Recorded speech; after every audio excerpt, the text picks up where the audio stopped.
नमस्कार। JEE main अप्रैल 2023 attempt के shifts के पेपर शुरू हो चुके हैं और आज पहले दिन के मॉर्निंग और इवनिंग शिफ्ट के पेपर लग चुके हैं और बच्चों के रुझान भी शुरू हो चुके हैं। बच्चों के द्वारा मेमोरी बेस्ड जो पेपर क्वेश्चंस बताए जा रहे हैं उनको पीसीपी की एक्सपर्ट फैकल्टीज के द्वारा एक पेपर के रूप में कंपाइल भी किया जा चुका है। बिल्कुल। तो धीरज सर बताएं कैसे रुझान आ रहे हैं अप्रैल अटेम्प्ट के।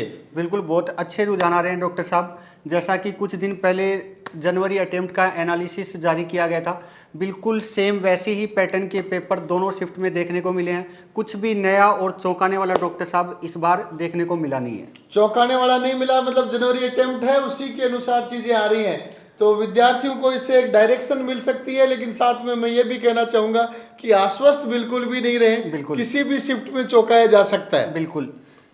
तो नीरज सर बताएं तो क्यों नहीं आप फर्स्ट और सेकंड शिफ्ट दोनों में जो क्वेश्चंस पेपर सब्जेक्ट वाइज आए उनके पैटर्न के ऊपर थोड़ा प्रकाश डालें देंगे आप। बिल्कुल। अगर सबसे पहले केमिस्ट्री की बात की जाए तो केमिस्ट्री में जनवरी अटेम्प्ट की अगर बात करें तो जनवरी अटेम्प्ट में फुल्ली एनसीईआरटी बेस्ड पेपर था और आज भी बच्चों ने फीडबैक ये दिया कि chemistry is highly NCERT based, fully NCERT based. कुछ न्यूमेरिकल्स हैं जिनका लेवल एनसीईआरटी से थोड़ा ऊपर है, बाकी बच्चों के अनुसार दोनों शिफ्ट में इनऑर्गेनिक केमिस्ट्री को वेटेज कुछ ज्यादा मिला है, ज्यादा दिया गया। एनसीईआरटी बेस्ड क्वेश्चंस आए और जो minor topics chemistry in everyday life है, बायोमोलिक्यूल है, पॉलीमर है, एनवायरमेंटल केमिस्ट्री है, उनको भी पूरा सम्मान तवज्जो दी गई है। बिल्कुल बिल्कुल। जेई मेन के जो टॉपिक्स थे उसमें जनवरी अटेम्प्ट में भी हर चैप्टर से लगभग एक क्वेश्चन पूछा गया था। इस बार भी जेई मेन के टॉपिक्स को खूब तवज्जो दी गई है, हर चैप्टर से जनरली एक एक क्वेश्चन पूछा गया है। अगर मॉर्निंग शिफ्ट की बात करें तो मॉर्निंग शिफ्ट में इनऑर्गेनिक केमिस्ट्री का वेटेज काफ़ी अच्छा खासा था, लगभग 15 to 16 क्वेश्चन इनऑर्गेनिक केमिस्ट्री के पूछे गए। अकेले इनऑर्गेनिक वाले ही ले गए, अकेले इनऑर्गेनिक वाले ले गए। फिजिकल और ऑर्गेनिक केमिस्ट्री पेपर सेक्टर का कोई स्पेशलाइजेशन लगता है, स्पेशलाइजेशन होता है, इस चीज़ का भी फर्क पड़ता है काफ़ी जी। और फिजिकल और ऑर्गेनिक केमिस्ट्री से लगभग 7 to 8 क्वेश्चंस पूछे मॉर्निंग शिफ्ट में थे। इवनिंग में ये जो एसिमेट्री थी वो थोड़ी कम हुई है, थोड़ी कम हुई है। इनऑर्गेनिक ज्यादा रही इवनिंग में भी, लेकिन एसिमेट्री कम हुई है। इसी तरीके से फिजिक्स के पेपर की अपन बात करें तो इसको मध्यम दर्जे का पेपर बच्चे बता रहे हैं, मॉडरेट टाइप का बता रहे हैं और क्वेश्चंस का लेवल बच्चों के अनुसार काफी क्वेश्चंस फार्मूला बेस्ड रहे, फॉर्मूला बेस्ड। थ्योरेटिकल पोर्शन के क्वेश्चंस भी रहे, थ्योरी भी ज्यादा पूछी गई। बिल्कुल। जनवरी अटेम्प्ट में भी फॉर्मूला बेस्ड क्वेश्चंस ज़्यादा थे और बहुत ज़्यादा टफनेस थी नहीं, इजी लेवल का था। और सेम पैटर्न पर इस बार है। फिजिक्स का पेपर का लेवल की अगर बात करें तो मॉडरेट लेवल का पेपर है, फॉर्मूला बेस और थ्योरेटिकल क्वेश्चंस ज़्यादा पूछे गए हैं। बाकी कोई भी बवंडर देखने को मिला नहीं कि किसी चैप्टर से बहुत ज़्यादा क्वेश्चंस पूछ लिए गए हों या किसी सिमेट्रिकल सा डिस्ट्रीब्यूशन बताया जा रहा है। हाँ। लगभग हर टॉपिक को कवर करने की कोशिश बिल्कुल की गई है। बिल्कुल। और जेई मेन स्पेसिफिक टॉपिक्स जैसे कम्युनिकेशन, सेमीकंडक्टर, ये है, इनको भी पूरा तवज्जो सम्मान बिल्कुल। इनसे भी एक एक क्वेश्चन, दो क्वेश्चन पूछे गए हैं दोनों ही शिफ्ट में। तो फिर क्यों नहीं नीरज सर मैथ्स में भी थोड़ा प्रकाश डाल दें, थोड़ा गहरा प्रकाश डाल दें मैथ्स पे। बिल्कुल। मैथ्स में अगर अपन पिछले 3 सालों से बात करें 2021, 22, 23 तो हर शिफ्ट में डॉक्टर साहब मैथ्स कहते रहे कि इजी आ रहा लेकिन लेंथ ही आ रहा, टफनेस नहीं है लेकिन लेंथ ही है, बच्चे को टाइम कंज्यूम ज़्यादा करना पड़ रहा है। जैसा बच्चों की रिपोर्ट है कि मैथमेटिक्स का पेपर अपने आप में हार्ड नहीं है लेकिन कैलकुलेशन लंबी होने के कारण समय ज़्यादा लग रहा है और कुछ क्वेश्चंस का लेवल भी अपने आप में अच्छा है। स्पेशली अपने मैथमेटिक्स की बात करें तो vector and 3D।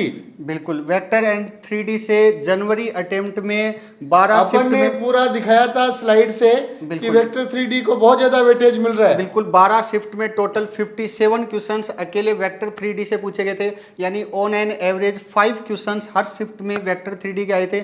Same pattern आज दोनों शिफ्ट में है, दोनों शिफ्ट में 4 to 5 क्वेश्चंस वेक्टर 3D से पूछे गए हैं। जी जी। तो मैथमेटिक्स में भी इस पोर्शन वाले आदमी अपने पोर्शन का थोड़ा वेटेज बढ़ाने की फिराक में लग रहे हैं। बिल्कुल बिल्कुल। बाकी हर चैप्टर से इक्वल वेटेज था, एक एक दो क्वेश्चंस पूछे गए थे। बाकी और ज़्यादा अनसिमेट्री यहाँ पर देखी नहीं गई, एसिमेट्री नहीं है। बच्चों का कहना है कि पेपर भी कोई ज्यादा हार्ड क्वेश्चंस नहीं है लेकिन मैथमेटिक्स में कैलकुलेशन लंबी होने के कारण पेपर लेंदी जा रहा है और बच्चा शुरुआत में मैथमेटिक्स अटेम्प्ट कर लेता है तो उसको थोड़ा सा बर्डन फील हो सकता है, आगे प्रेशर आ जाता है। प्रेशर आ जाता है। लेकिन अभी भी कुछ बच्चे बता रहे थे शुरुआत में कुछ क्वेश्चन हार्ड थे, उसके बाद एकदम इजी क्वेश्चंस भी मिले। बिल्कुल इजी आए। तो ये अपन एग्जाम में बैठे तो कोई माइंड सेट करके नहीं बैठे कि अपने को पहले मैथ्स ही अटेम्प्ट करना है। पहले एक बार थ्रू आउट पूरे पेपर्स को देखा जाए कि कहाँ से इजी लेवल है।